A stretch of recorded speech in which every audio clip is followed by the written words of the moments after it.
Wife's funeral box was outside. The cruel husband was enjoying a passionate night with his mistress inside. A sudden knock came at the door. "Hi, my beautiful family. Welcome back to Mr. Peter Stories for another thrilling and heartfelt tale. Heavenly Father, bless Mr. Peter Stories and his readers with your love and peace.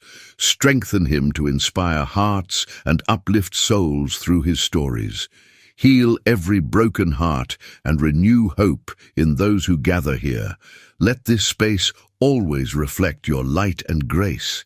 In Jesus' name, amen." I have a question for you, my dear family. Are you truly enjoying my stories? I'll be honest, sometimes I feel a little disheartened when I see fewer responses on my videos. It makes me wonder if I'm reaching your hearts the way I hope to. So, I need to hear from you. Are my stories bringing you joy, inspiration, or even just a moment of peace? Also, I'd love to know what kind of stories you'd like to hear next. Share your thoughts, your ideas, and let me know how you felt about the last story. Your feedback means everything to me, and it helps me create stories that truly resonate with you. Now, let's dive into today's story and see where this journey takes us. The setting sun cast long shadows through the floor-to-ceiling windows of the August estate, its dying rays painting the marble floors in streaks of amber and gold. Marlo Bambi stood motionless, one manicured hand resting against the cool glass as she watched the gardeners finish their evening routines. Below, Rafferty directed the younger staff with practiced efficiency, his movements carrying the same quiet dignity that had first drawn her attention 3 years ago. The fading light caught the silver threading through his dark hair, a testament to the decade he'd spent tending these grounds. 7 years into her marriage to Prince August, Marlo had mastered the art of appearing perfectly content. Her wardrobe, curated by the city's most exclusive stylists, was worth more than most people's homes. The diamonds at her throat, a just-because gift from Prince last month, caught the fading light and scattered it like tears across the walls. Everything in her world was carefully selected, meticulously maintained, and absolutely hollow. The security cameras whirred softly in their housings, their red lights blinking in steady rhythm. Prince had installed the system 2 years ago, claiming it was for her protection. "My beautiful wife deserves to feel safe," he'd said, kissing her temple with lips that smiled but never quite warmed. Now 47 cameras monitored every corner of their lives, recording in high definition as their marriage crumbled behind closed doors. Her mind drifted back to their first meeting, 5 years before they married. She'd been fresh out of graduate school, her computer science degree still pristine in its frame. The charity gala had been drowning in wealth and influence, but Prince August had eyes only for her. She remembered how he'd approached her, champagne flutes in hand, his presence commanding attention without demanding it. "You look lost in thought," he'd said, offering her a glass. "In a room full of socialites discussing their latest shopping sprees, I spotted you analyzing the security system's blind spots." His observation had startled her. She had indeed been mentally mapping the camera's coverage areas, an old habit from her cybersecurity courses. That night, she'd been impressed by his intelligence, his apparent understanding. He'd listened intently as she explained her theories on integrated security systems, seeming genuinely fascinated. Now, years later, she wondered if he'd been studying her even then, learning her strengths to better guard against them. The east wing of the estate stretched out before her, like a kingdom in miniature. The tennis courts where she spent her Tuesday mornings with her trainer, Antonio, lay silent now, their pristine surfaces gleaming in the dusk light. Beyond them, the rose garden she'd designed herself bloomed in carefully planned succession, ensuring year-round color. The Olympic-sized pool reflected the darkening sky, its surface disturbed only by the gentle evening breeze. A helicopter's distinctive thrum grew louder, right on schedule, 6:45 p.m. Prince returning from another crucial business meeting that couldn't be conducted over video conference. She watched as the sleek black machine descended onto the helipad, its rotors stirring the carefully manicured lawn into temporary chaos. Her husband emerged, his tall frame unmistakable even at this distance. The sight of him once made her heart race. Now it made her pulse quicken for entirely different reasons.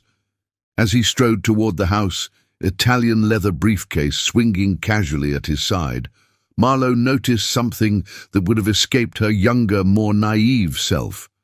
His tie was slightly askew, and even from here she could tell it wasn't the same one he'd left wearing that morning. The detail catalogued itself automatically in her mental evidence file, joining hundreds of other small inconsistencies she'd observed over the past year. The house staff moved with practiced precision, preparing for the evening routine. Maria, the head housekeeper Prince had hired 6 months ago, directed her team with rigid efficiency. Gone were the warm, familiar faces that had served the household for years. In their place, a new crew of perfectly qualified strangers, each recommended by Prince's mysterious new consultant. Only Rafferty remained from the old guard, his position as groundskeeper seemingly secure. Perhaps Prince thought him too inconsequential to matter, or maybe he simply hadn't found a suitable replacement yet. Whatever the reason, Marlowe was secretly grateful. In a house full of unfamiliar faces, Rafferty's steady presence provided a strange comfort. The sound of footsteps in the hallway drew her attention, Prince's distinctive gait, the slight click of his left heel from an old polo injury. She didn't turn as he entered the room, maintaining her vigil at the window. His cologne reached her first, expensive and subtle, but underneath it lay another scent, one that made her stomach tighten, a floral perfume, definitely not her own. Still admiring the view, his voice carried that familiar blend of affection and condescension. The gardens looked particularly lovely this evening. Marlowe turned, her face a masterpiece of wifely devotion. Rafferty has outdone himself with the autumn plantings. She moved to kiss his cheek, noting how he subtly shifted to maintain distance. How was your meeting? Productive. Prince loosened his tie, the new one, she noted.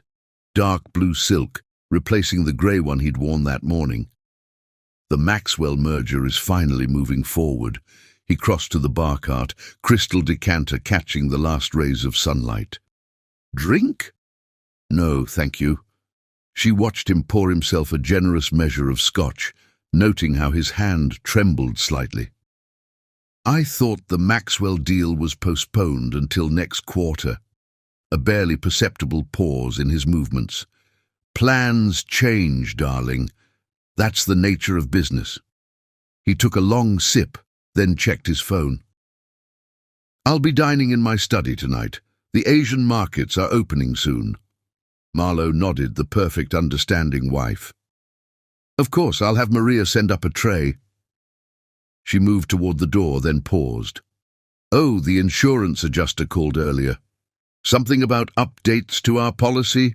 This time the pause was unmistakable. Just routine maintenance, Prince replied, his tone carefully neutral. Nothing for you to worry about. Later that evening, alone in her private suite, Marlowe sat at her desk, her laptop open to a secure email account Prince knew nothing about. Years of working in cybersecurity before her marriage had taught her the value of maintaining separate digital identities. The camera in the corner blinked its steady red light, but she knew its feed was currently showing a loop of her reading in bed, a small trick she'd implemented months ago. A soft knock at her door preceded Maria's entrance. Your evening tea, Mrs. August. The housekeeper's movements were precise as she arranged the delicate porcelain service. Will there be anything else? No, thank you, Maria. Marlowe waited until the door closed before reaching for the cup.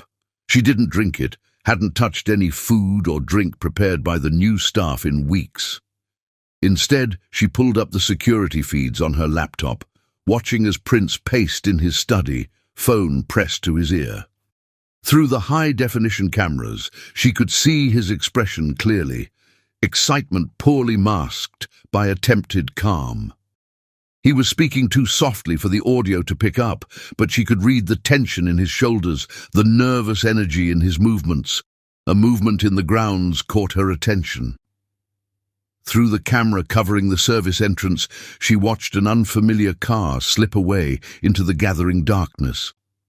The license plate was carefully angled away from the camera's view. Amateur work, really. Prince should have known better than to trust such details to others. Tomorrow would bring new evidence, new suspicions, new fears. But for now, Marlowe maintained her practiced smile, even alone in her room. After all, in this golden cage, even the walls had eyes. In his study, unaware of his wife's surveillance, Prince August made another call. "Everything's proceeding according to schedule," he murmured into the phone. "Soon, my love, we'll be free to start our new life." He paused, listening. "Yes, the insurance policy has been updated. No, she suspects nothing. Marlowe has always been content to let me handle the business side of things." Oh, how wrong he was. The security camera in the corner blinked its red eyes steadily, recording it all for future reference. In her room, Marlowe saved the footage to her. Encrypted cloud storage, another piece of evidence in the growing file that would eventually seal her husband's fate.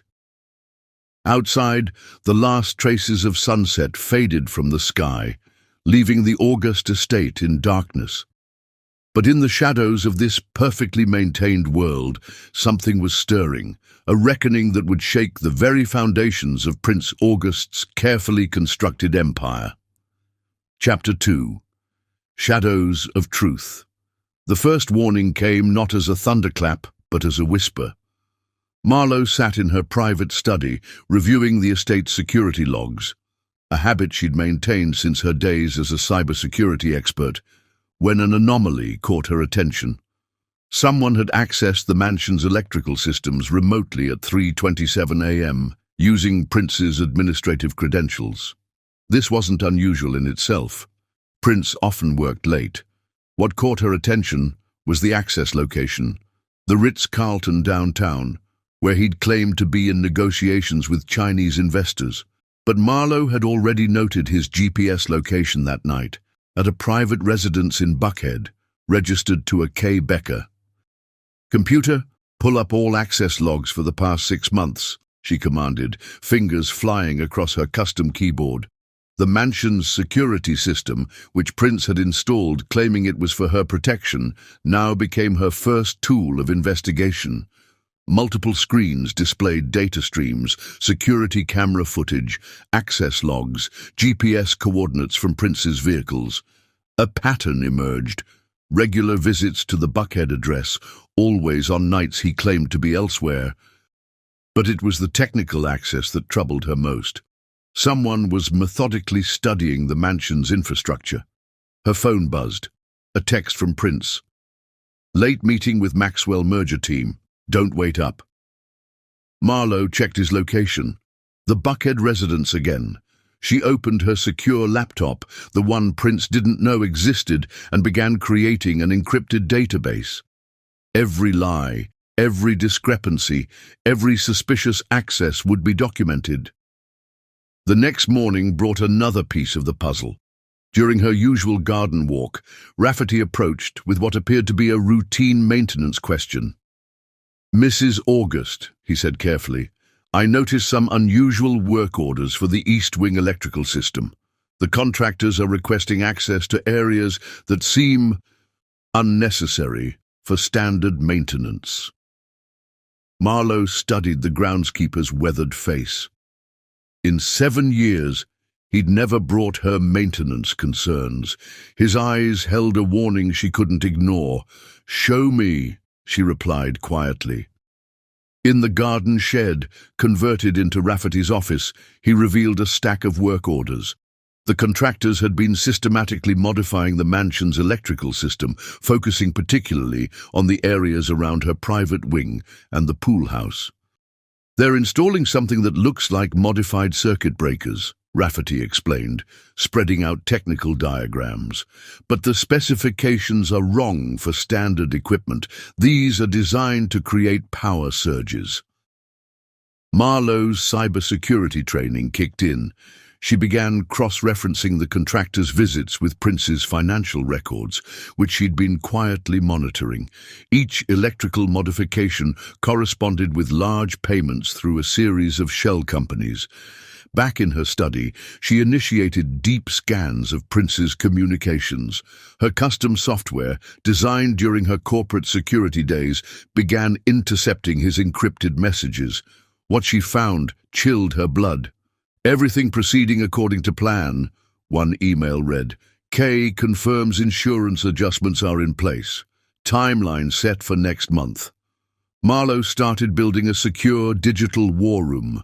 Multiple monitors tracked different aspects of her investigation. Screen 1, surveillance footage from cameras she'd secretly installed. Screen 2, financial transactions through Prince's hidden accounts. Screen 3, communications between Prince and his conspirators.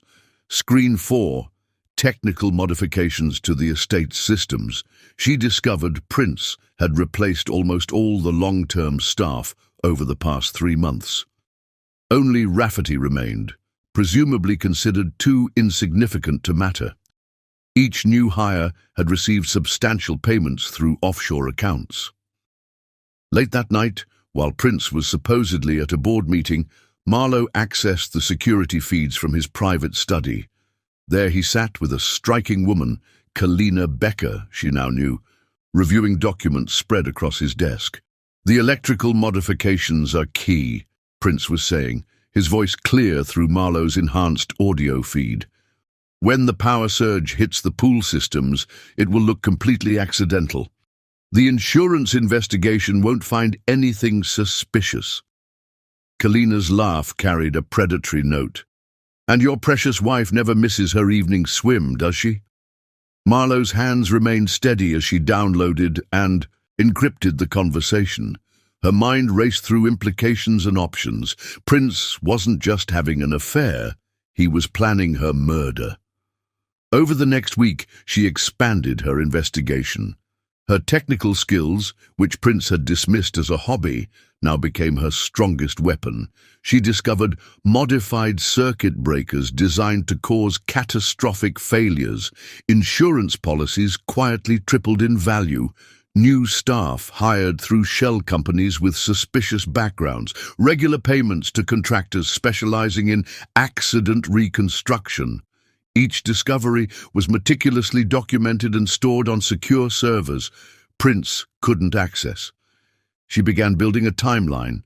3 months ago, Prince meets Kalina Becker. 2 months ago, first electrical modifications begin. 6 weeks ago, staff replacements start. 1 month ago, insurance policies adjusted. 2 weeks ago, final phase of modifications scheduled. During this time, she maintained her normal routine. She attended charity functions, supervised household staff, and took her regular evening swims. Every movement was calculated to maintain Prince's illusion of control. Rafferty proved an invaluable ally. His position as groundskeeper gave him access to areas Prince never considered important. He documented contractor visits, photographed modifications, and recorded conversations the workers thought no one could hear. The breakthrough came during a stormy night when Prince believed Marlowe was at a charity gala. Instead, she sat in her hidden command center, monitoring his meeting with the electrical contractors. "The system is designed to fail catastrophically," the lead contractor explained, pointing to detailed diagrams. "The power surge will hit the pool systems first, then trigger cascading failures throughout the east wing. The accelerants we've installed in the walls will ensure maximum damage." Prince's voice carried satisfaction. "And it will all look like a tragic accident. Poor Marlowe, victim of faulty wiring. The insurance investigation will find nothing suspicious." Marlowe watched her husband of 7 years plan her death with the same precision he used for hostile corporate takeovers. Each detail was documented, each contingency planned for. His only mistake was underestimating the wife he saw as merely decorative. She began constructing her counter-strategy. Every system Prince planned to use against her would become evidence of his crimes. His own surveillance network would document his conspiracy. His meticulous record-keeping would prove premeditation. As dawn approached, Marlowe reviewed her growing evidence file. Prince had created what he thought was the perfect murder plot. Instead, he had built a perfect case for his own destruction. In his study, unaware of being watched, Prince made another late-night call to Kalina. They discussed their future plans, the life they would build with Marlowe's insurance money. Their confidence would prove to be their downfall. The security cameras blinked silently, recording everything. Prince had installed them to control his wife. Now they would serve as witnesses to his own undoing. Chapter 3. The Paper Trail. The midnight silence of the August estate was broken only by the soft hum of computers in Marlowe's private study. 3 screens cast their blue glow across her face as she traced the web of her husband's deception. Each new discovery felt like another crack in the foundation of her marriage, revealing the rot beneath its perfect surface. "Found you," she whispered, as her tracking program highlighted a series of transfers. $5 million had moved through 4 different banks before landing in an account registered to KB Enterprises. Kalina Becker wasn't just Prince's mistress. She was a well-paid conspirator in Marlowe's planned murder. The sound of footsteps in the hallway made her freeze. Through the security feed, she watched Prince walk past her door, phone pressed to his ear. His voice drifted through her enhanced audio system. "Everything's proceeding exactly as planned," he was saying. "The electrical modifications will be complete next week. After that, it's just a matter of timing." Marlowe's fingers flew across the keyboard, documenting every word. The man she'd married, who had once seemed so perfect, was now orchestrating her death with the same precision he used for business deals. A soft knock interrupted her thoughts, their agreed-upon signal. Rafferty entered, carrying a thick manila envelope. "The contractors left these in their truck," he said quietly. "You were right about the electrical work. These aren't normal repairs." Together, they spread the documents across her desk. Technical diagrams showed modifications to the mansion's electrical system, focusing particularly on the pool area where she took her evening swims. The specifications were damning, equipment designed to create catastrophic failures while appearing accidental. "He's been paying them through shell companies," Marlowe explained, pulling up financial records, each transaction hidden behind layers of legitimate-looking businesses. "But look here." She highlighted a series of payments. "Every time there's a transfer to the contractors, there's a corresponding increase in our insurance coverage." Rafferty studied the pattern. "The new staff, they're all being paid too, aren't they?" Marlowe nodded grimly. Opening another file, she revealed what she'd discovered about the recently hired servants. Maria, the head housekeeper, had a son with expensive medical needs that had mysteriously been met after she joined the household. James, the new security chief, had gambling debts that vanished shortly after his employment began. "Prince bought their loyalty," she said. "Each one chosen for their vulnerabilities, each one paid through untraceable accounts. Except you." Rafferty's weathered face showed a hint of pride. "He thought I was too insignificant to matter. Just the groundskeeper, not worth investigating deeply enough to discover my background in private security." The next hours were spent building their case. Every document was carefully scanned and encrypted, every conversation recorded, every transaction traced. Prince's own meticulous nature worked against him. He documented everything, creating a perfect record of his crimes. At 3 a.m., Marlowe's monitoring program flagged new activity. Prince was in his study, reviewing documents with Kalina via video call. Their conversation, captured by Marlowe's hidden systems, was chilling in its casualness. "The insurance policies are perfect," Kalina was saying. "3 separate companies, each increase looking completely legitimate. No one will question the payouts after the accident." Prince's smile carried the satisfied look of a man who thought he controlled everything. "The electrical modifications are designed to look like age-related failures. The fire will destroy any evidence, and I'll be safely at the charity gala when it happens."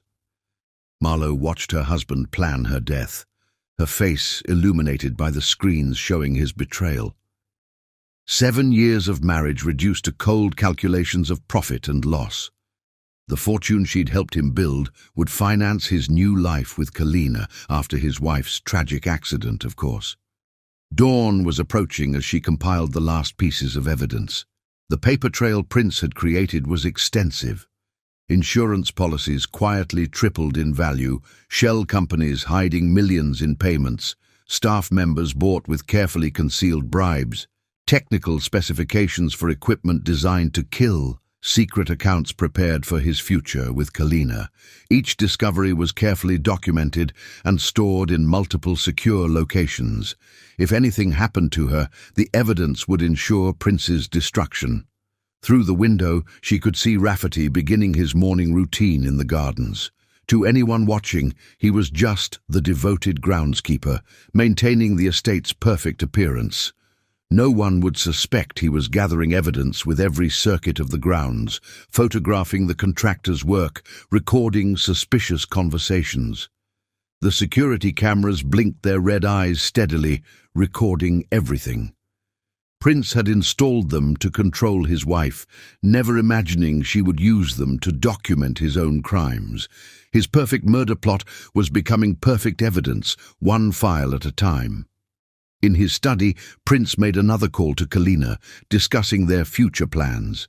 They talked about the life they would build with Marlowe's insurance money, never suspecting that every word was being recorded, every plan documented, every betrayal preserved as evidence.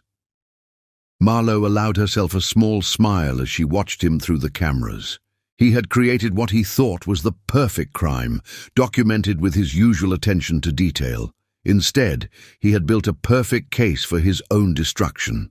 The paper trail was complete. Now it was just a matter of timing. Chapter 4. The Perfect Crime.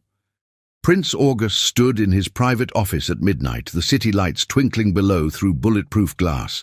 His reflection showed a man at the peak of his power, tall, distinguished, and utterly ruthless. On his desk, the final pieces of his master plan lay spread out in meticulous detail. "Everything is in place," he spoke into his encrypted phone, voice rich with satisfaction. "The electrical modifications are complete, the insurance policies have been updated, and all the new staff members understand their roles." He paused, savoring the moment. "In just 48 hours, my darling Kalina, we'll be free to start our new life." Kalina Becker's sultry laugh filtered through the secure line. "And you're certain everything will look like an accident?" "We can't afford any loose ends, my love." Prince smiled, reviewing the documentation before him. The plan was a masterpiece of criminal engineering, each element carefully crafted to appear innocent in isolation, but lethal when combined. He'd spent millions ensuring every detail was perfect. "The electrical contractors modified the wiring exactly as specified," he explained, trailing his finger along the estate's blueprints. "When activated, it will trigger a cascade of electrical fires that will appear to start from natural causes. The special materials we had installed in the walls will ensure the blaze spreads rapidly, leaving minimal evidence." He moved to his private safe, entering a complex combination. Inside, stacks of documentation detailed the elaborate scheme. Insurance policies had been methodically adjusted over months, each change subtle enough to avoid suspicion. The new staff had been carefully selected, people with desperate needs that made them susceptible to bribes and blackmail. Maria, the head housekeeper, had proven particularly useful. Her son's expensive medical treatments made her loyalty easily purchasable. Under her supervision, the staff maintained detailed logs of Marlowe's routines, ensuring they knew exactly where she would be when the plan was executed. "The timing is crucial," Prince continued, reviewing his notes. "Marlowe takes her evening swim at precisely 8:45 p.m. The power surge will be triggered at 8:50 p.m. when she's in the pool. The electrical failure will affect the pool's lighting and heating systems first, disorienting her. By the time she realizes something's wrong, the main fires will have started." He'd selected the evening carefully. A major charity gala would provide him with an airtight alibi. He would be giving a speech in front of hundreds of witnesses when the tragedy occurred. The security footage would mysteriously fail due to the power surge, and any evidence would be destroyed in the intense heat of the accelerant-enhanced blaze. The new staff would testify to Marlowe's presence in the house, their statements corroborating the tragic accident narrative. Each had been paid handsomely through untraceable offshore accounts, with promises of more once the plan succeeded.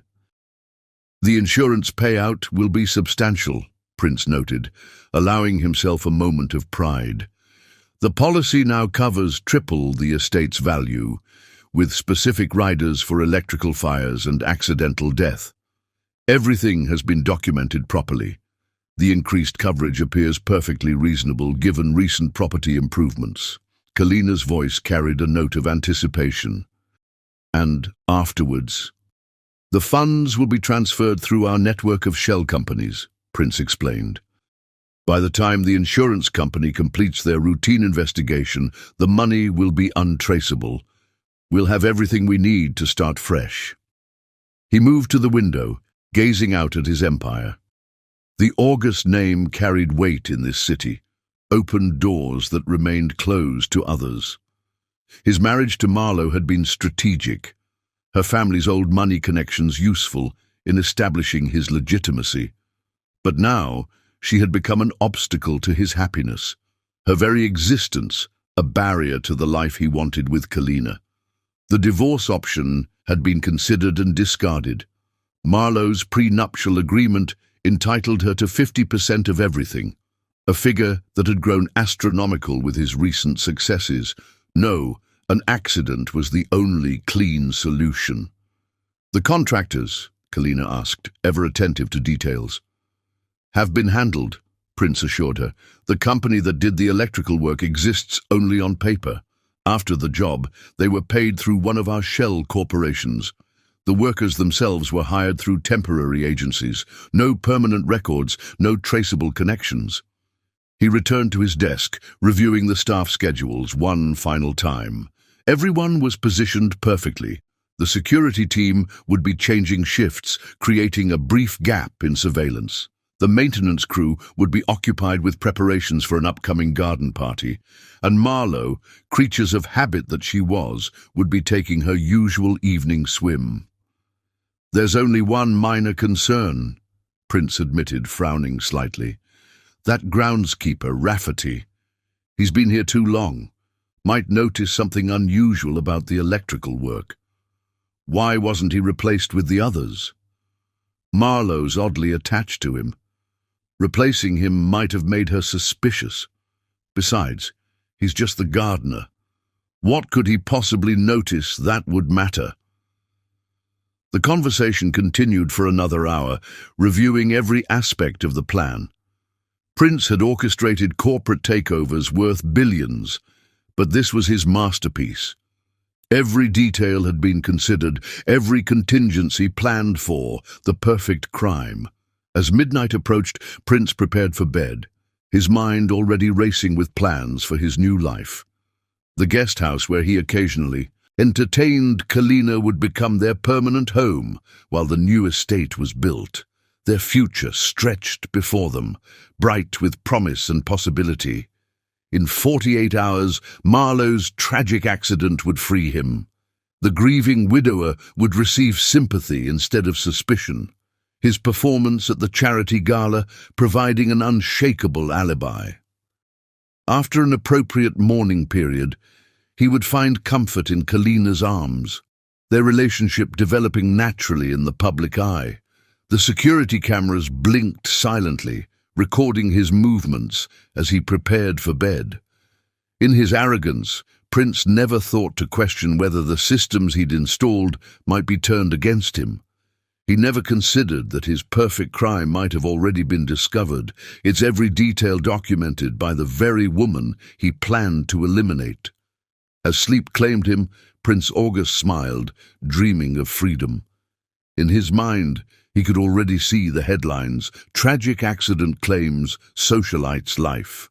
His performance as the devastated husband would be perfect, every tear carefully calculated to enhance his image as a sympathetic victim of circumstance. The perfect crime, the perfect escape, the perfect future. But perfection, as Prince August would soon discover, was a dangerous illusion. Chapter 5. Survival. The morning of what would become known as Zero Day began at precisely 4:30 a.m. when Marlowe's encrypted phone buzzed with a message from Rafferty. Final contractor arrived early, installing last components in East Wing. From her private suite, Marlowe activated the surveillance program she'd secretly installed months ago. Multiple screens showed different areas of the estate. Contractors working on the electrical systems, Maria supervising the morning staff briefing, and most importantly, Prince in his study, making his final preparations for the gala that would serve as his alibi. Her own preparations had begun 3 months earlier when she first discovered the tunnel system beneath the estate. Dating back to Prohibition, the passages had been sealed but not destroyed. While Prince focused on installing his surveillance system above ground, Marlowe and Rafferty had quietly restored the underground escape route. "Time check," she messaged Rafferty. "All systems in place?" His response came instantly. "Thermal sensors installed. Decoy readings ready. Medical-grade cadaver obtained from contact at University Research Department. DNA modifications complete." The cadaver had been their most brilliant solution. Through careful manipulation and the application of specific genetic markers, they had created remains that would appear to be hers, even under forensic examination. The fire's intense heat would do the rest, destroying any potential contradictory evidence. At 7 a.m., Marlowe began her normal routine, knowing every movement was being watched and reported. She took breakfast in the sunroom, attended her usual yoga session, and reviewed charity documents, all while her hidden programs recorded the contractor's final modifications to the electrical system. Security feed loop test successful, her system reported at 2:15 p.m. The program would replace live footage with pre-recorded segments during crucial moments, showing her following her normal routine while she actually made her escape. Prince called at 4:45 p.m., his voice carrying practiced concern. "Darling, the charity gala needs my attention. I won't be home for dinner." "Of course, dear," she replied, noting how his voice betrayed subtle excitement. "Will you be late?" "I'm giving the keynote speech at 9 p.m. Don't wait up." The call ended, and Marlowe checked another item off her mental checklist. Prince was following his own script perfectly, establishing his alibi just as she'd predicted. At 6 p.m., she began implementing the technical aspects of their counterplan. Her evening swim was scheduled for 8:45 p.m., with Prince's planned power surge set for 8:50 p.m. The new staff had been instructed to verify her presence in the pool area, then conveniently look away when the first electrical problems began. "Package 0 secure," Rafferty confirmed at 7:30 p.m. In the renovated tunnel, their escape vehicle waited, fully stocked with supplies and new identities if needed. More importantly, multiple waterproof servers contained copies of all their evidence, ready to be activated if anything went wrong. The most delicate part of their plan involved the security systems. Marlowe had spent weeks creating a sophisticated cascade of failures that would appear to be caused by the fire, but would actually follow her precisely programmed sequence. At 8 p.m., she received confirmation that Prince had arrived at the gala. Society photographers captured his entrance, documenting his careful performance as a devoted husband attending another routine social event. Final positions, she messaged Rafferty at 8:30 p.m. Everything they'd prepared was in place, the modified cadaver in its hidden location, the security camera loops ready to activate, and the escape route cleared.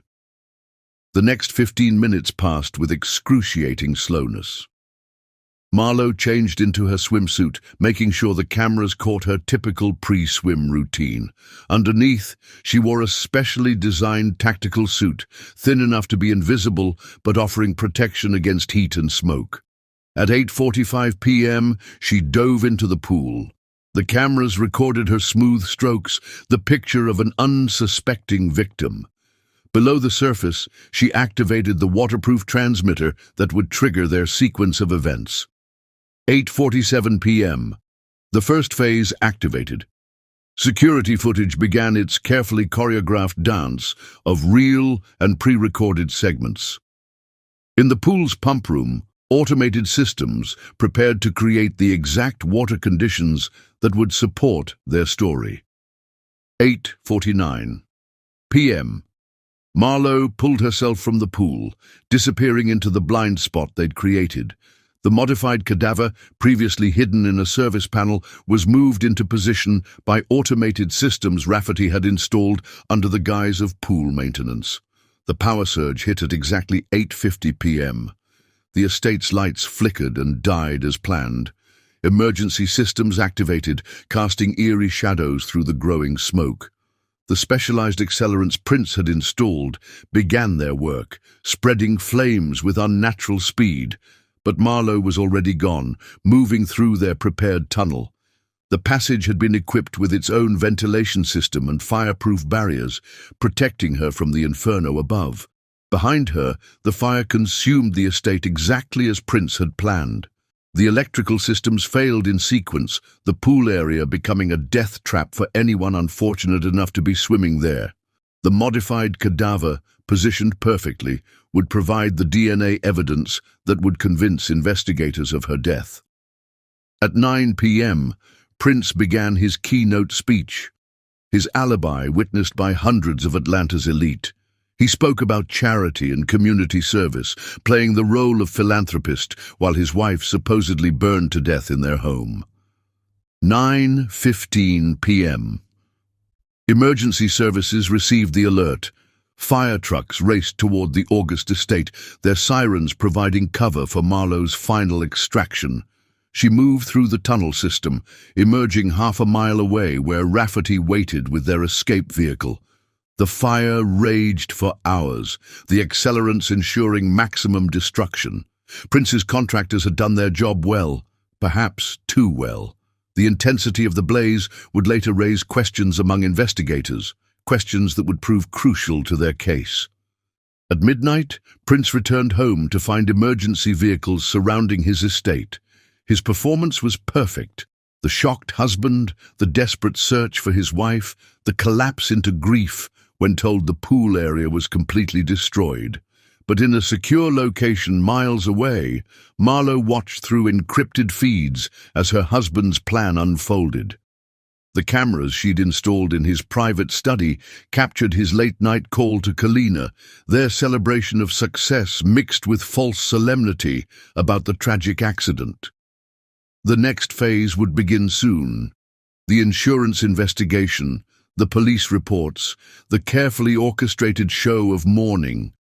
Prince thought he had orchestrated the perfect crime, eliminating his wife while securing his fortune and freedom. The funeral box that would appear on his lawn would be his first indication of how completely his plan had failed. Chapter 6. The Celebration. 2 days after the fire that supposedly claimed his wife's life, Prince August pulled into the circular driveway of his secondary estate. The sleek Bentley's headlights swept across an unexpected sight. A polished mahogany funeral casket placed precisely in the center of his manicured lawn. He stared at it for a long moment, satisfaction warring with carefully manufactured grief. "Sir," his driver said softly, "shall I call someone to have it moved inside?" Prince waved him away, maintaining his facade of the devastated husband. "No, Thomas, you may go. I need a moment alone." He watched the car disappear down the long driveway before allowing himself a small smile. Everything had gone perfectly according to plan. The evening air was thick with the scent of jasmine as he approached the casket. A member of his household staff, one of the many new employees he'd carefully selected, appeared at his side like a shadow. "Mr. August, sir," the man said solemnly, "the remains were too badly burned for viewing. The medical examiner recommended immediate sealing of the casket." Prince nodded, his expression appropriately somber. "Of course, please have it moved to the chapel for tomorrow's private service." He paused, playing his role perfectly. "And James, send up a bottle of the Macallan 25. It's been a difficult day." Inside his private study, Prince loosened his tie and poured himself a generous measure of the aged Scotch. The past 48 hours had been a masterclass in performance. He'd played the grieving widower flawlessly, breaking down at appropriate moments, maintaining dignified silence when pressed by reporters, and presenting the perfect image of a man shattered by unexpected tragedy. His phone buzzed with an incoming text from Kalina. "Are we still on for tonight?" Prince smiled, typing back a quick confirmation. The investigation was proceeding exactly as he'd orchestrated. The fire's origin had been traced to an electrical malfunction in the pool area's systems, tragic but not suspicious. The insurance adjusters had already begun their routine review, finding everything meticulously documented and in order. The doorbell chimed at precisely 9 p.m. Kalina Becker swept in, wearing a designer dress that probably cost more than most people's monthly salary. Her perfume, expensive but subtle, filled the room as she moved to kiss him. "Darling," she purred, "you've been absolutely brilliant. Your performance at the memorial service this morning was Oscar-worthy." Prince allowed himself to relax fully for the first time in days. The plan worked perfectly. The accelerants ensured maximum destruction, just as our contractors promised. There's nothing left for investigators to find. They moved to the private dining room, where staff had prepared an intimate celebration dinner. Crystal glasses sparkled under soft lighting, filled with champagne that cost more than most cars. The table settings were immaculate. Marlowe had always insisted on maintaining certain standards, even in their secondary residences.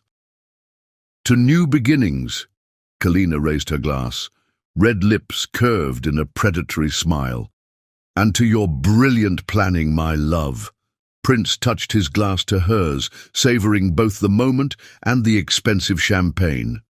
"The insurance payout will be processed within weeks. I've already set up the transfers through our shell companies. By the time anyone could think to look deeper, the money will be untraceable." They dined on Wagyu beef and truffle risotto, discussing their future plans with increasing animation as the wine flowed freely. Prince detailed the new estate he planned to build for them, far from the city's prying eyes.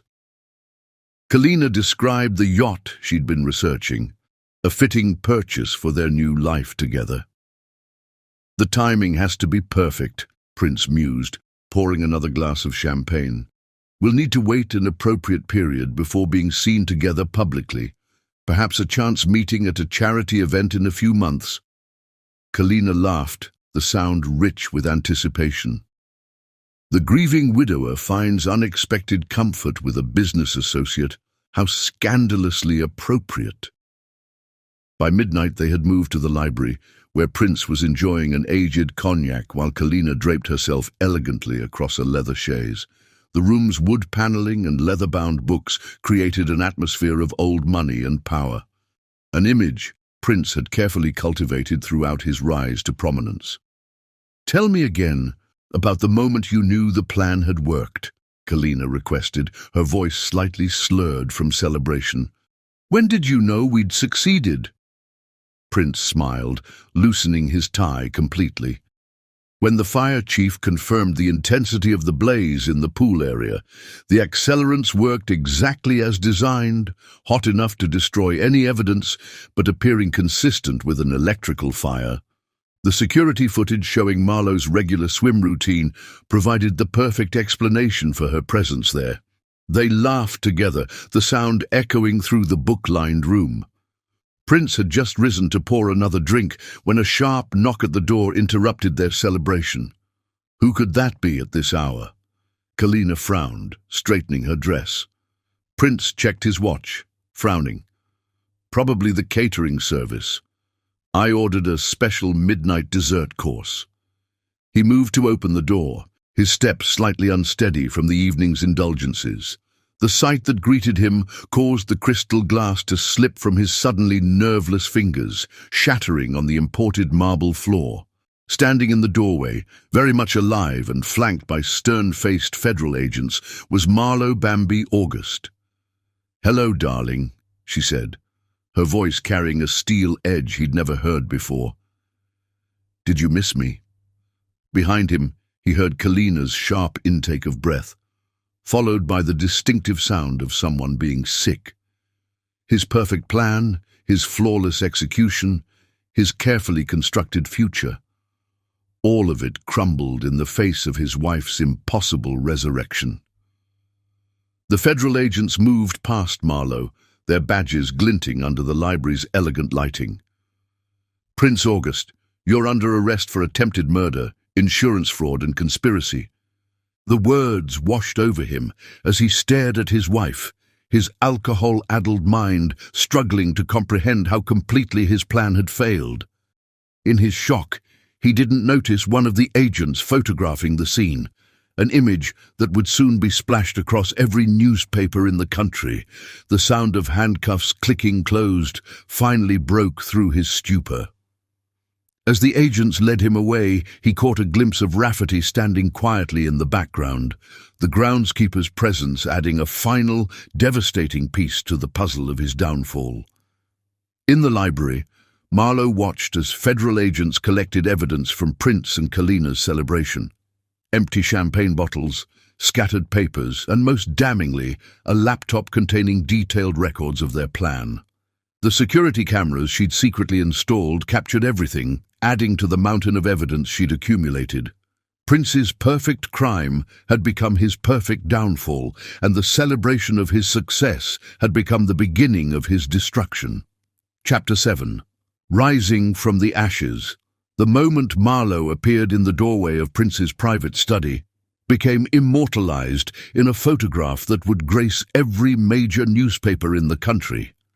The image captured everything: Prince's champagne glass shattering on imported marble, Kalina Becker's mascara-streaked face, frozen in horror, and Marlowe, alive, powerful, flanked by federal agents in tactical gear. "Hello, darling." Marlowe's voice cut through the champagne-soaked celebration like a blade. "Did you miss me?" The federal agents moved with practiced precision, securing the room while Prince stood paralyzed, his mouth opening and closing like a fish out of water. Behind him, Kalina stumbled backward, knocking over an expensive vase in her panic. "Prince August," FBI Special Agent Rivera announced, stepping forward with handcuffs glinting in the study's elegant lighting. "You're under arrest for attempted murder, conspiracy to commit murder, and insurance fraud." The next hours unfolded like a perfectly choreographed dance of justice. Evidence response teams swarmed the secondary estate, documenting everything. In Prince's study, they found laptops still open to offshore banking sites, champagne bottles that would prove his celebration of her supposed death, and most damningly, a draft of the press statement he'd prepared about his wife's tragic accident. Meanwhile, in the estate's security room, cybercrime specialists worked with Marlowe's programs to download evidence from every hidden camera and microphone she'd installed. The footage was damning. Prince and Kalina discussing the murder plot, meetings with contractors about the electrical modifications, conversations about insurance policies and alibis. "Mrs. August," Agent Rivera said, reviewing the evidence streaming across multiple screens, "this is the most comprehensive documentation of premeditated murder I've ever seen. You didn't just survive, you built an ironclad case." In the main foyer, Prince sat, handcuffed and shell-shocked, as federal agents photographed and catalogued evidence. His expensive suit, usually immaculate, was stained with spilled champagne. The facade of the grieving widower had shattered completely, replaced by the trapped look of a predator caught in his own snare. Kalina Becker, separated from Prince and held in a different room, had already begun trying to save herself. "It was all his idea," she sobbed to the federal agents. "He planned everything. I just went along because I was afraid of him." Evidence teams found Prince's detailed murder plans in a hidden safe, documentation he'd kept out of arrogance, never imagining it would be discovered. The safe also contained offshore account information, fake passports, and a manuscript he'd started writing about his tragic loss and journey through grief. At 3 a.m., FBI forensics experts arrived at the burned estate, armed with Marlowe's detailed maps of the electrical modifications. What Prince had intended to look like a tragic accident now became a blueprint of premeditated murder. "The accelerant patterns match exactly with Mrs. August's documentation," the lead forensics investigator reported. "The electrical system was modified specifically to create an uncontrollable fire while appearing accidental. This level of planning shows clear intent." By dawn, the full scope of Prince's crimes began to emerge. Financial crimes units discovered millions hidden in shell companies. Insurance fraud investigators uncovered the carefully staged policy adjustments. Each piece of evidence had been meticulously documented by Marlowe during her months of preparation. The media frenzy erupted as the sun rose. News helicopters circled the estate while reporters crowded the gates, broadcasting live updates about the wealthy man who had failed to murder his wife. The story had everything: wealth, betrayal, attempted murder, and a brilliant woman who had turned the tables on her would-be killer. Inside the federal building, Prince's initial interrogation revealed a man whose perfectly controlled world had imploded. "She was supposed to be swimming," he kept muttering. "The security cameras showed her swimming. How could she? Marlowe watched his breakdown through one-way glass, Rafferty standing supportively at her side. "He never understood," she said quietly. "All those cameras, all that surveillance. He never thought someone else might be watching him." The evidence processing continued throughout the day. Computer forensics teams recovered deleted emails discussing the murder plot. Financial analysts tracked money movements that proved premeditation.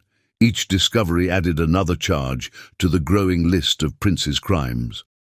By evening, the full impact of Marlowe's counter-operation became clear. She hadn't just survived. She had documented every step of Prince's criminal conspiracy. His own obsession with control had made him keep records of everything, creating a paper trail that would now destroy him. In the federal prosecutor's office, Victoria Chen reviewed the mountain of evidence with growing satisfaction. "Mrs. August," she said, "you've given us everything we need for a conviction. This might be the most thoroughly documented attempted murder case in history." The day ended with Prince being transferred to federal detention, his requests for bail already denied based on flight risk. Through the prison transport's windows, he watched his perfect world crumble. His empire, built on power and control, was being dismantled piece by piece. Marlowe's reappearance hadn't just ruined his murder plot, it had exposed every criminal act he'd committed while building his fortune. Federal investigators were already uncovering evidence of tax fraud, money laundering, and corporate crimes stretching back years. In her secure hotel suite, Marlowe reviewed the day's developments with her legal team. The photographs of Prince's arrest had already gone viral. His shocked face becoming a symbol of justice served. His celebration of her supposed death had become the beginning of his own destruction. "Tomorrow," Victoria Chen explained, "we'll begin processing the evidence for trial. Your documentation gives us everything we need to show premeditation, intent, and consciousness of guilt." The security cameras in the hotel suite blinked silently, now serving to protect rather than control. Through their lenses, they captured the image of a woman who had risen from the ashes of betrayal, transforming her husband's weapons into tools of justice. Prince spent his first night in federal detention staring at the ceiling, his mind unable to grasp how completely his perfect plan had failed. In his arrogance, he had never considered that his quiet, decorative wife might be smarter, more resourceful, and infinitely more dangerous than he had imagined. Chapter 8. Justice Served. The federal courthouse loomed against the morning sky, its marble steps already crowded with reporters and spectators. Inside courtroom 3A, sunlight filtered through tall windows, casting dramatic shadows across the polished wood and leather as the bailiff's voice rang out, "All rise! The United States District Court is now in session, the Honorable Eleanor Martinez presiding." Marlowe sat at the prosecution table, elegant in a tailored navy suit that radiated quiet confidence. Beside her, lead prosecutor Victoria Chen arranged documents with practiced precision. Across the aisle, Prince August's $1,000 per hour defense team filled the opposition table, their client conspicuously absent. The courtroom doors opened. Every head turned as federal marshals led Prince in, his designer suit hanging loose after weeks in detention. His eyes met Marlowe's briefly before darting away, unable to hold her steady gaze. Judge Martinez's voice cut through the tension. "Are both sides ready to proceed?" Victoria Chen rose smoothly. "Yes, Your Honor. The prosecution is ready." What followed was a masterclass in justice. Chen's opening statement painted a picture of calculated evil, her words bringing Prince's crimes into sharp focus. "Ladies and gentlemen of the jury," she began, "this case is about a man who thought his wealth put him above the law, a man who plotted to murder his wife rather than share the fortune she helped him build." The evidence unfolded like scenes from a thriller. First came the financial experts, documenting Prince's elaborate money trails. Forensic accountants traced millions through offshore accounts, each transaction building a picture of premeditation. Mr. August began moving assets approximately 8 months before the attempted murder, testified FBI financial analyst Sarah Rodriguez. On the courtroom screens, complex financial charts showed the movement of millions through seemingly legitimate businesses. The technical evidence proved even more damning. Electrical engineers explained how the mansion's wiring had been deliberately modified to create the perfect conditions for an accidental fire. Computer forensics experts detailed how Prince's own security systems had recorded his conspiracy, but the human element struck hardest. Maria, the former head housekeeper, took the stand trembling. "Mr. August knew about my son's medical conditions," she testified, dabbing at her eyes. "He promised to pay for the treatments, but only if I followed his instructions exactly. He made me document Mrs. August's routines, report her movements." Throughout the morning, Prince maintained his composed facade. But when Kalina Becker took the stand, his control began to crack. His former mistress, striking in a conservative grey dress, avoided looking at him as she detailed their conspiracy. "It was Prince's idea from the beginning," she stated clearly. "He said divorce wasn't an option. The prenuptial agreement would cost him too much. He spent months planning every detail, making sure it would look like an accident. The prosecution displayed emails, text messages, and recorded conversations between Prince and Kalina. Their casual discussion of murder, hidden behind coded language about property renovations and insurance updates, drew audible gasps from the jury. Prince's facade finally shattered during Kalina's testimony about their celebration on the night of the supposed murder. He stood suddenly, his voice cracking. "You promised you'd never betray me." Judge Martinez's gavel cracked like a gunshot. "Order, Mr. August, control yourself or you will be removed from this courtroom." The day's final witness was Rafferty. The groundskeeper's quiet dignity provided a sharp contrast to the parade of corrupted staff members. He testified about discovering the electrical modifications, about helping Marlowe document the conspiracy. "Mrs. August is alive today because she was smarter than they expected," Rafferty concluded, his steady gaze meeting Prince's. Mr. August saw her as a trophy wife, never realizing she was actually a brilliant strategist. Victoria Chen's closing argument was devastating in its simplicity. "The defendant created what he thought was the perfect crime," she told the jury, "but his own meticulous nature, his need to document and control everything, created the very evidence that will now convict him." As the jury filed out for deliberations, Prince sat slumped at the defense table, his empire crumbling around him.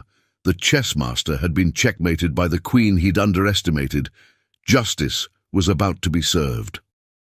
Chapter 9. The Fall Prince. August's breakdown in court became the defining moment of what the media had dubbed the resurrection trial. It began during the prosecution's final week of evidence presentation, as the weight of his crumbling empire finally proved too much to bear. The morning started routinely enough. Federal marshals led Prince into courtroom 3A, where Judge Eleanor Martinez presided over the proceedings with her characteristic stern efficiency.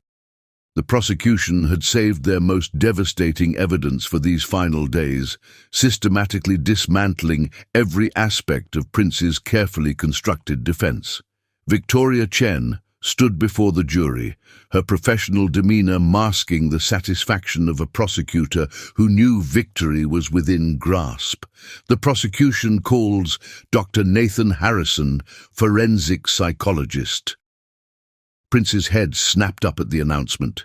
His attorney, Maxwell Sterling, immediately objected. "Your Honor, we weren't notified of this witness."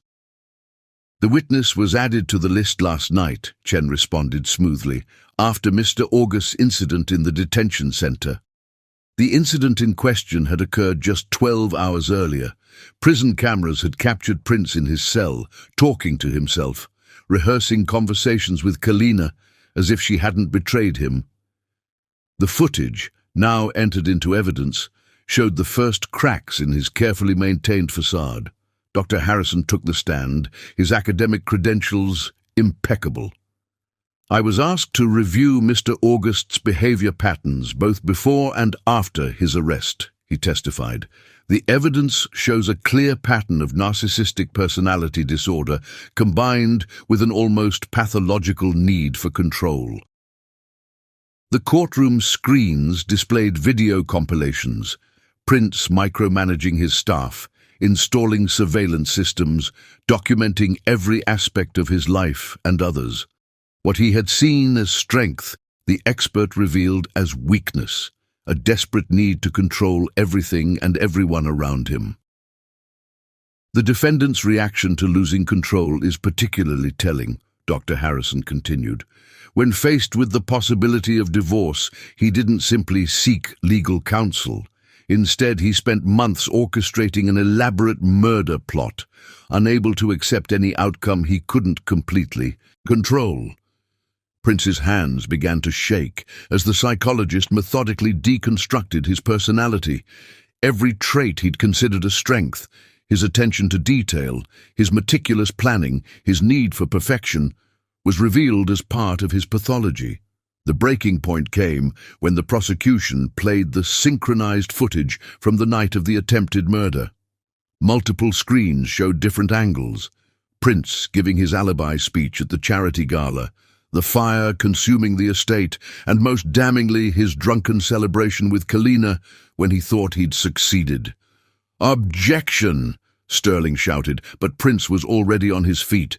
"You don't understand!" he screamed, his composed mask shattering completely. "I had to do it. She would have taken everything. Do you know how hard I worked to build my empire? I couldn't let her destroy it all." The courtroom erupted in chaos. Journalists scribbled frantically.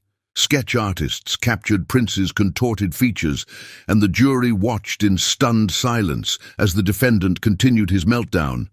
"It was perfect," Prince ranted, shrugging off his attorney's attempts to silence him. "Every detail was perfect. The electrical modifications, the insurance policies, the staff coordination. I thought of everything. Everything except—" His voice broke as he stared at Marlowe, who met his gaze with calm dignity.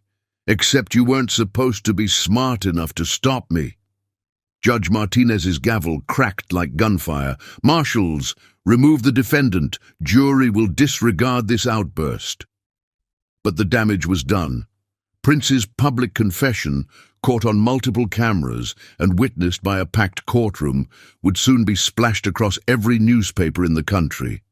The carefully crafted image of the grieving widower had been replaced by the reality of a man consumed by his own hubris. In the holding cell during the court's recess, Prince's breakdown continued. Security cameras recorded his devastating realization that everything was lost.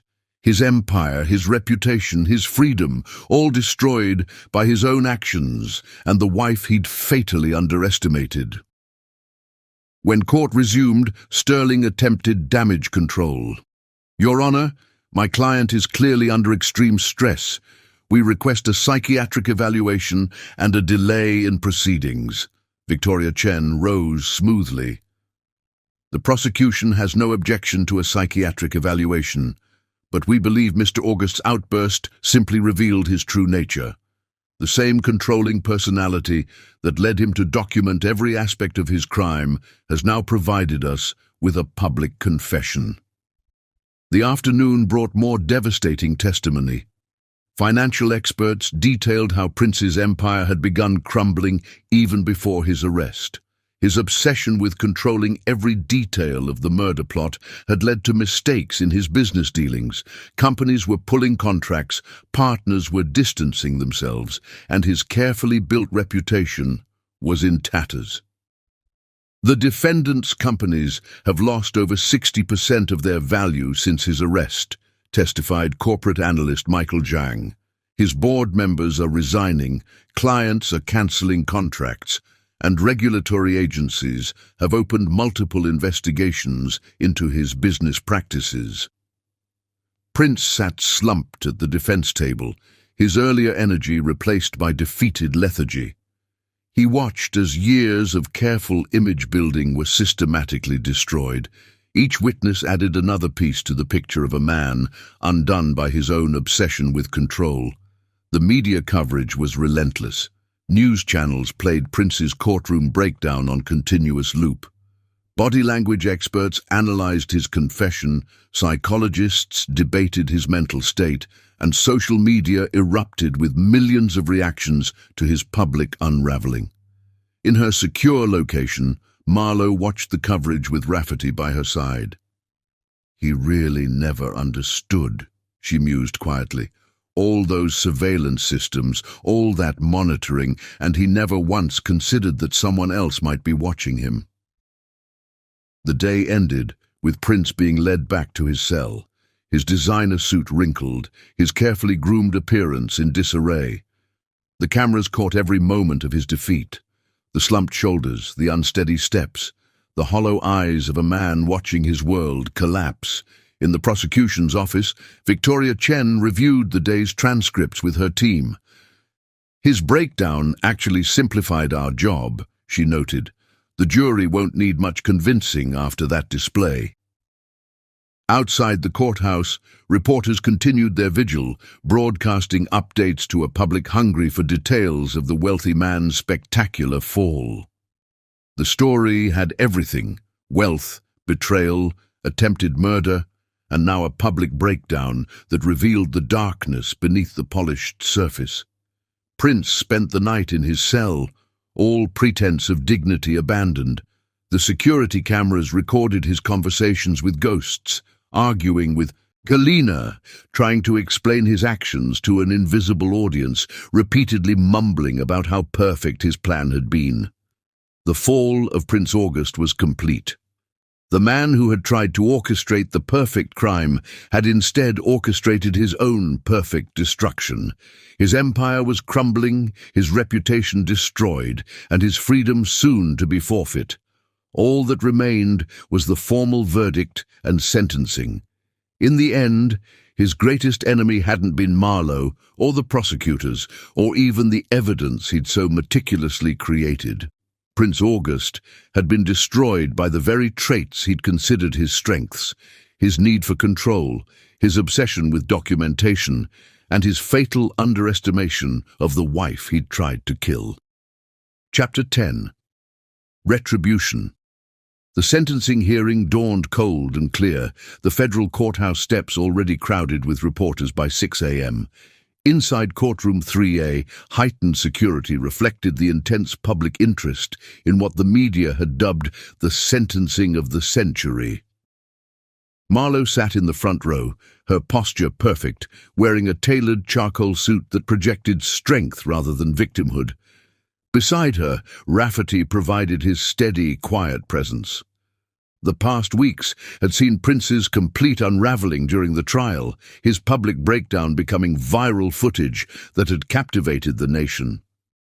At precisely 9 a.m., the court clerk's voice rang out. "All rise. The United States District Court for the Northern District is now in session. The Honorable Judge Eleanor Martinez presiding." Judge Martinez took her seat, her stern features giving nothing away.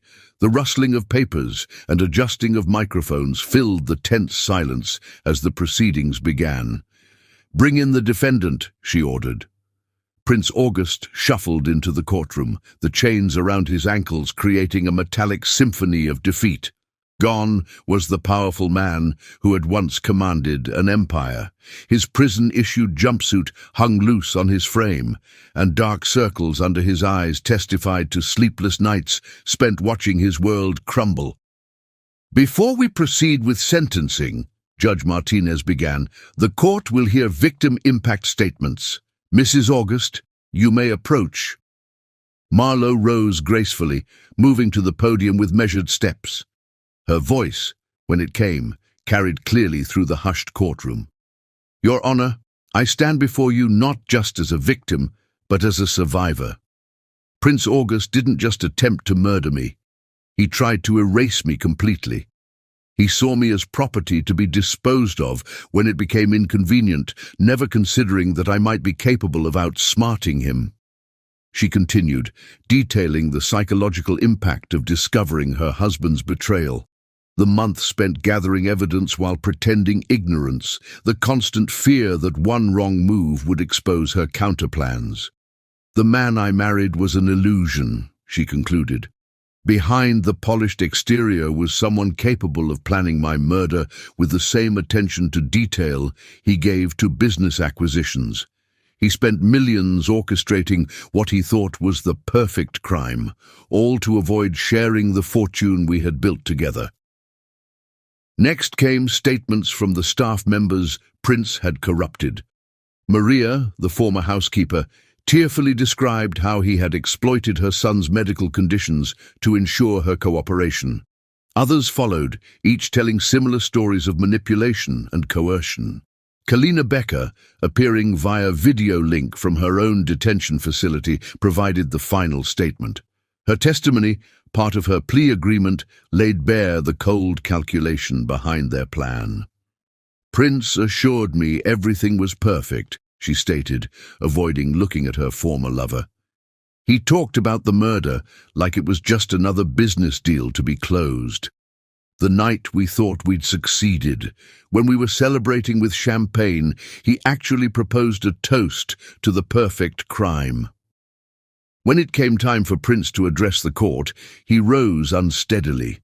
His previous breakdown had stripped away any pretense of dignity, leaving only bitter truth. "I built an empire," he began, his voice hoarse. "Everything I touched turned to gold. I couldn't let her take half of it. I couldn't."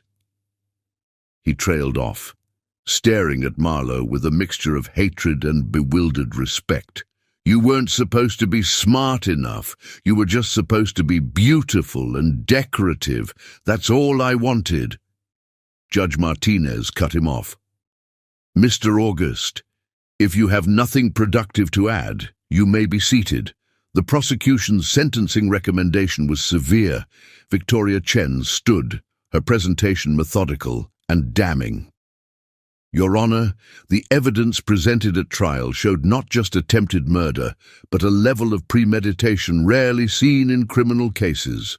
Mr. August spent months and millions of dollars planning what he believed would be the perfect crime.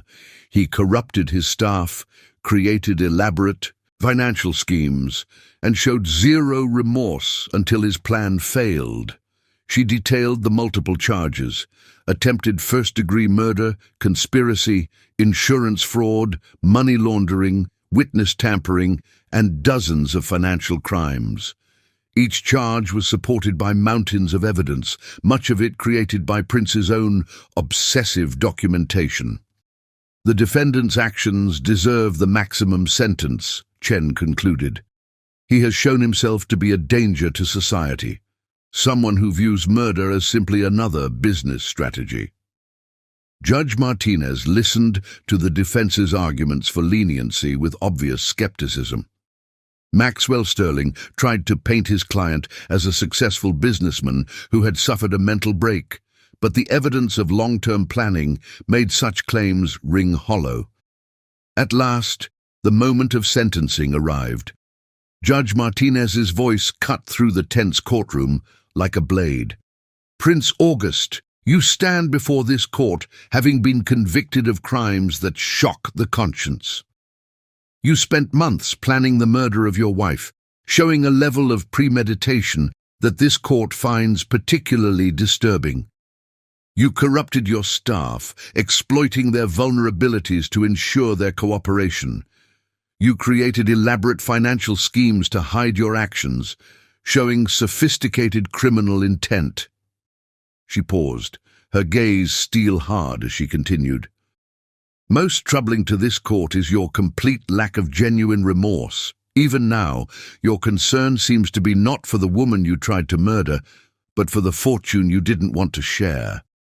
Your statement today shows that you still view your wife as property rather than a person." The sentence, when it came, drew gasps from the gallery. "For the charge of attempted first-degree murder, this court sentences you to 30 years in federal prison. For the charges of conspiracy, fraud, and financial crimes, an additional 20 years to be served consecutively. You will forfeit all assets gained through criminal activity and pay restitution as determined by this court." Prince slumped in his chair as the judge continued listing penalties and restrictions. His empire was being dismantled piece by piece, his assets frozen or seized, his name becoming synonymous with criminal hubris. After the sentencing, Marlowe met with the prosecution team one final time. Victoria Chen smiled as she handed over the final asset forfeiture documents. "The irony," Chen noted, "is that his obsessive documentation of everything actually made our job easier. He created perfect evidence of his own crimes." Outside the courthouse, the media frenzy reached new heights. Reporters broadcast live updates about the wealthy man who had lost everything because he couldn't bear to share it. Legal experts analyzed the severity of the sentence, while psychologists debated the pathology that had led to such an elaborate murder plot. In her new office, Marlowe began the process of redirecting seized assets into a foundation helping domestic abuse survivors. The fortune prince had tried to kill her for would now serve to protect others from men like him. The final footage of Prince August being led to the prison transport showed a broken man. The security cameras captured his last look at the world he'd lost, a world where he had once been king, now reduced to just another number in the federal prison system. Justice had been served, not just through the courts, but through the complete dismantling of everything Prince had valued above human life. Chapter 11. Redemption. 1 year after Prince August's sentencing, Marlowe stood in what had once been his executive office, now transformed into the headquarters of the Marlowe Bambi Foundation for Survivor Advocacy. Gone were the intimidating dark woods and leather that had once dominated the space. In their place, warm colors and comfortable furnishings created an atmosphere of safety and hope. Through the floor-to-ceiling windows, she watched the sunset paint the city skyline in shades of gold. The same view Prince had enjoyed while plotting her murder. Now it served as a backdrop for something far more powerful: survival and transformation. "Mrs. Bambi?" Her assistant's voice pulled her from her thoughts. "Your 4 o'clock is here. Mrs. Catherine Reynolds." The woman who entered carried herself with the same careful poise Marlowe remembered from her own days as a trophy wife. Designer clothes, perfect makeup, all armor against the world. But her hands trembled slightly as she sat down. "My husband," Catherine began, then stopped, twisting her wedding ring. "The security systems in our home, I think he's using them to monitor you," Marlowe finished gently. "And recently, he's made changes to your insurance policies." Catherine's head snapped up, eyes wide. "How did you know?" Marlowe moved to sit beside her rather than across the desk. "Because men, like our husbands, follow patterns. They see technology as a weapon, money as power, and their wives as property to be controlled or disposed of." Opening her laptop, Marlowe showed Catherine what she'd already discovered. Insurance policies quietly tripled, electrical contractors hired through shell companies, staff members receiving mysterious payments. The same pattern Prince had used, now being repeated by another wealthy man who thought his money made him untouchable. "We can help you," Marlowe assured her. "But first, I want you to meet someone." Rafferty entered quietly, his presence as steady and reassuring as ever. He'd traded his gardening clothes for a security consultant's suit, but maintained the same humble strength that had helped save Marlowe's life. "Mrs. Reynolds," he said warmly, "let's talk about creating a safety plan." The next hours were spent building another escape strategy, another counterplan against another man's perfect crime. But this time, the potential victim wouldn't face it alone. Later that evening, Marlowe led a support group in the Foundation's main conference room. 10 women, each from wealthy backgrounds, each trapped in relationships where technology and money had become weapons of control. "The most dangerous time," Marlowe explained, "is when they realize they're losing control. That's why documentation is crucial. Everything my husband did to try to kill me became evidence to convict him. We can help you do the same." The Foundation's work had expanded beyond her initial vision. They didn't just help women escape. They taught them to fight back legally, to gather evidence, to turn their abusers' own systems against them. Maria, now the Foundation's outreach coordinator, entered with fresh coffee and an update. "The FBI's here about the Henderson case. 3 more women have come forward with similar stories."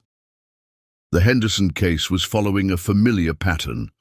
A wealthy man, multiple properties, sophisticated surveillance systems, and suspicious insurance policy changes. But this time, they'd caught it early. The potential victims were already being moved to safety, evidence was being gathered, and federal agents were building their case.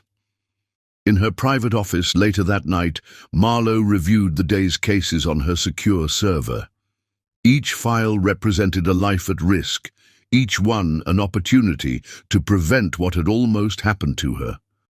A notification popped up on her screen. Another woman seeking help through their encrypted website. The message was brief but clear. "My husband has installed cameras everywhere. Yesterday, I overheard him discussing insurance policies. Please help." Marlowe immediately began her standard background check, her fingers flying across the keyboard. Within minutes, she had confirmation. Another wealthy man, another pattern of control, another potential tragedy waiting to happen. The Foundation's security team, led by Rafferty, was already mobilizing. They had safe houses ready, legal teams on standby, and cyber experts prepared to document everything. What had once been Marlowe's personal survival strategy had become a well-oiled machine for saving others. A soft knock announced FBI Special Agent Rivera's arrival. "We've identified 3 more cases with patterns similar to Prince's," he reported. "Wealthy men using technology and financial control to isolate their wives, setting up what appear to be accident scenarios." Marlowe nodded, pulling up her secure files. "Send me the details. We'll start background checks immediately." The Foundation had become a crucial partner for law enforcement, their expertise in documenting domestic crimes proving invaluable. As midnight approached, Marlowe stood at her window again, watching the city lights twinkle below. In a federal prison hundreds of miles away, Prince August sat in his cell, his empire now funding the rescue of women from men just like him. Her phone buzzed with a message from Catherine Reynolds. "The safe house is perfect. For the first time in years, I slept through the night." Marlowe smiled, remembering her own first night of freedom. On her desk, files for 20 more cases awaited her attention. 20 more women seeking escape from gilded cages, 20 more chances to turn survival into strength. The security cameras in her office blinked their red lights steadily, but these ones served a different purpose. They didn't control or intimidate, they protected and preserved.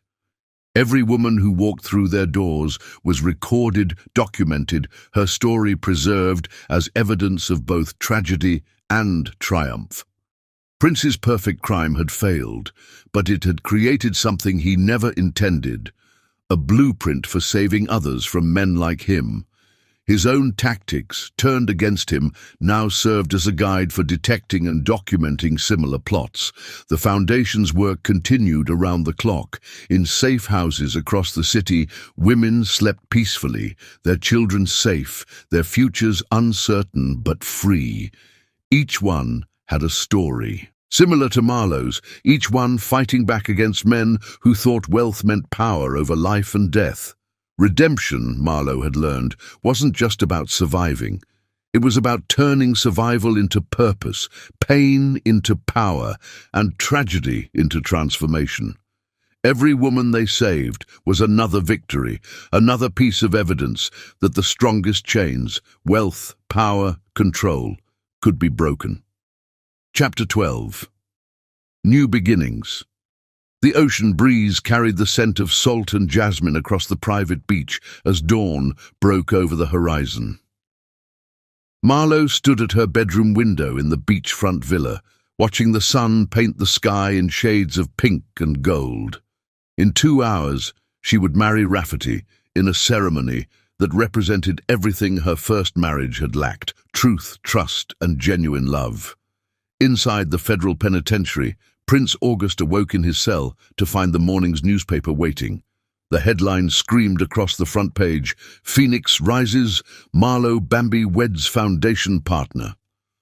The accompanying photo showed Marlowe and Rafferty outside their Foundation's headquarters, both radiating quiet happiness. Prince's hands trembled as he read the article. His ex-wife's foundation had just received another major grant, expanding their work internationally. The fortune he'd tried to kill her to keep was now being used to help others escape men like him.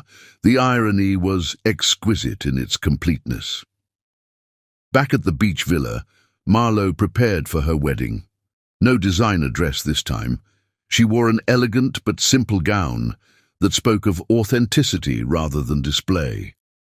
Her bouquet contained roses Rafferty had grown himself in their home garden, each bloom representing a milestone in their journey together. The guest list was small but significant. Victoria Chen, the prosecutor who had helped bring Prince down. FBI agents who now worked with the Foundation, survivors who had found freedom through their programs. Each person present represented a piece of their shared story of triumph over adversity. "Miss Bambi?" Maria knocked softly at the door. The former housekeeper, now the Foundation's outreach director, had become a close friend. "It's almost time." The beach had been transformed into an intimate wedding venue. White chairs faced an arch made of driftwood and local flowers. The ocean provided a natural soundtrack, its waves keeping time like nature's own orchestra. In his prison cell, Prince watched the coverage on the small television he was allowed. News channels broadcast clips of guests arriving at the secured beach location. Each familiar face was a reminder of his downfall. The judge who had sentenced him, the FBI agents who had arrested him, the staff members who had testified against him. The ceremony began as the sun reached its peak. Rafferty waited at the arch, his quiet strength evident in his stance. When Marlowe appeared at the end of the sandy aisle, their eyes met with the understanding of two people who had faced darkness together and emerged stronger. Their vows were simple but profound. No flowery promises or elaborate declarations, just honest words spoken from hearts that had been tested by fire and found true. "I choose you," Marlowe said, her voice carrying clearly over the waves. "Not for wealth or status or power, but for the person you are, for your integrity, your strength, and your unwavering support." Rafferty's response was equally meaningful. "I promise to stand beside you, not behind or in front. To be your partner in all things, to face whatever comes together." In the prison's common area, Prince watched his ex-wife kiss her new husband. The other inmates had gone quiet, aware of the story playing out on the screen. The once powerful man who had tried to murder his wife rather than share his wealth now had nothing, while she had everything he had tried to destroy. The reception was held in the villa's garden, where Rafferty had created a paradise of blooming flowers and fragrant herbs.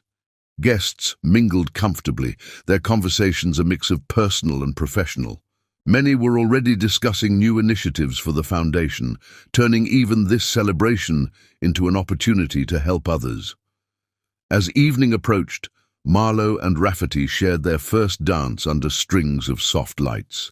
The song they chose spoke of rising from ashes, of finding strength in broken places. Around them, their chosen family celebrated not just their marriage, but the triumph of justice and the power of transformation. In his cell, Prince stared at the newspaper photo of his ex-wife's radiant smile.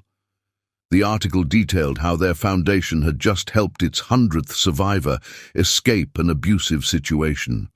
His own millions, seized as proceeds of criminal activity, were funding programs that dismantled the very systems of control he had tried to perfect.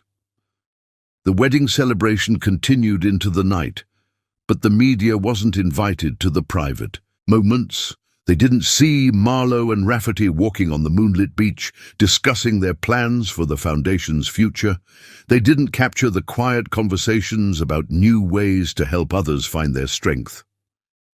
As the last guest departed, Marlowe stood with her new husband at the water's edge. The security cameras that had once been tools of control were now simply part of their protection system, managed with transparency and trust. "Ready to begin our next chapter?" Rafferty asked, his hand warm in hers. Marlowe smiled, thinking of how far they had come. From groundskeeper and trophy wife to partners in every sense, their journey had been unprecedented. "With you, always." In the federal penitentiary, Prince August turned off his television and returned to his cell. The guards would later report that they heard him crying, though he would deny it. His perfect world had crumbled, but from its ashes, something far more valuable had risen. The next morning's newspapers would carry photos of the happy couple departing for their honeymoon. But the real story wasn't in the pictures or headlines. It was in the quiet triumph of justice, in the transformation of pain into purpose, and in the power of choosing love over control. The security cameras blinked their red eyes steadily, now serving as silent guardians rather than tools of oppression. They recorded the final guests leaving, the cleanup crews arriving, the natural rhythm of life continuing. But most importantly, they captured the image of two people who had faced darkness and emerged into light, ready to help others find their way to freedom. Subscribe if you loved